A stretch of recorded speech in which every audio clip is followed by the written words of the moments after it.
Hey guys, big shout out to Third Coast Ball Pythons. Make sure you click down below and subscribe. I'm here today with Shawn Gray from the HERPS show. So Shawn, what got you started in doing the reptile shows? So I've been breeding and collecting since I was probably 8 or 9 years old, and we started vending commercially probably a little over 12 years ago.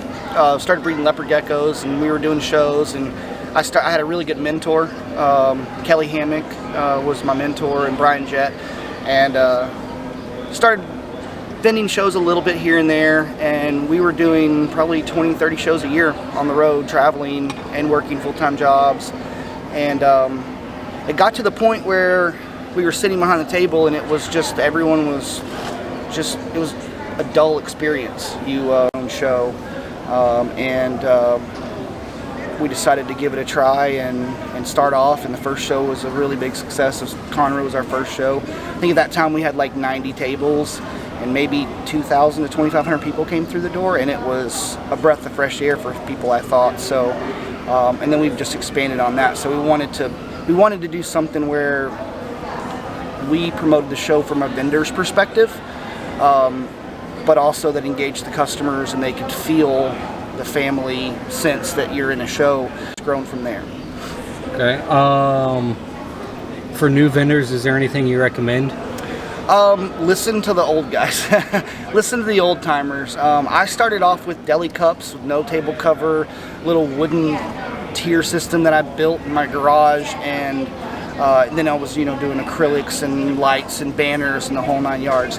The best advice I can give to someone that's going to be a new vendor is make sure that you enjoy what you're selling, because that comes off to the customer.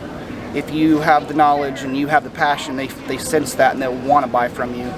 But just do it. Just get a table, book a table, vend, experience. If you're too shy about it, you're too worried, there's a lot of vendors that will let you come in and sit behind the table and watch how it works. And don't be on your phone. When you're at a show, it doesn't matter if there's 2,000 people or 200 people. Complain about as vendors as far as, oh, well, they're going to come get price from me and go buy from someone else. That's part of it. And also, if you don't have something on your table and you see a vendor that has that animal, walk that customer over to that vendor and introduce them. That vendor, in return, is going to pay that back to you if that happens to them. Mm-hmm. If they have something on their table, or they don't have something on their table and you do, the next time they're going to walk that customer over to you. We all work together, but the more that we actually help each other and work together, the bigger our hobby will grow. Okay.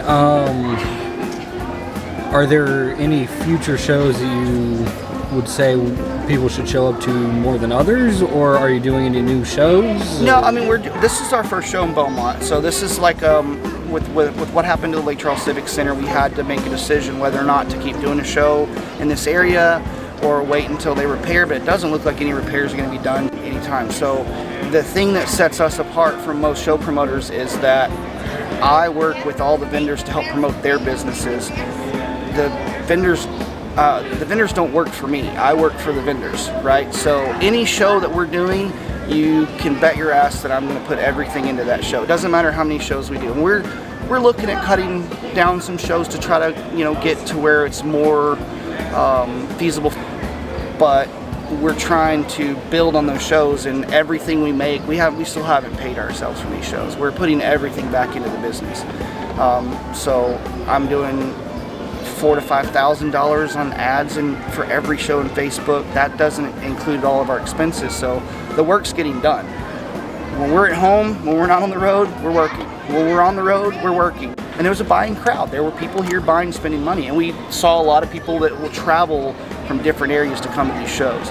So just because a show is in a certain area that you may not think, oh, that's going to be a horrible show because of where it's at, you have to understand that we have people that drive hundreds of miles to come to a HERPS show.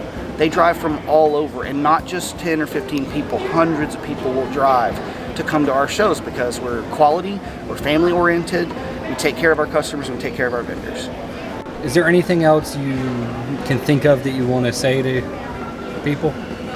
No, I mean, just you know, if you're on the fence about vending, just try us. You know, and I always tell this to new vendors when they're asking me. We meet a lot of customers that come in, that are breeders that are like, I'm not sure, I've never vended a show, and the first thing I tell them is walk around and talk to the vendors and see what they think. Ask the vendors their honest opinion of our shows.